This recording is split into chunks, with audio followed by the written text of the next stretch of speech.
Je me suis réveillée sur le sol froid, le goût du sang dans la bouche, et une douleur sourde traversant mon corps.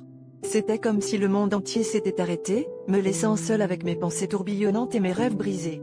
C'était la chute la plus terrible de ma vie, tant physiquement qu'émotionnellement. Mais dans ce moment de désespoir, une petite voix en moi a murmuré « Relève-toi ». En me relevant lentement, chaque mouvement était une victoire contre la gravité qui semblait vouloir me garder à terre. Chaque respiration me rappelait la force qui m'habitait, celle que j'avais ignorée trop longtemps.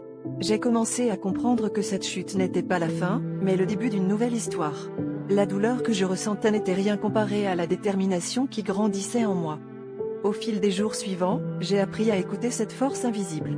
Elle m'a poussé à redéfinir mes limites, à voir les obstacles non pas comme des barrières, mais comme des tremplins vers quelque chose de plus grand. J'ai commencé à courir, chaque pas me rapprochant un peu plus de la personne que je voulais devenir. Chaque échec est devenu une leçon, chaque cicatrice, un symbole de ma résilience. Cette chute m'a appris que la vraie force ne réside pas dans l'absence de peur, mais dans le courage de se relever encore et encore. En embrassant mes vulnérabilités, j'ai découvert une puissance intérieure que je n'aurais jamais cru possible. Aujourd'hui, je cours vers mes rêves, sachant que peu importe combien de fois je tomberai, je me relèverai toujours, plus fort qu'avant.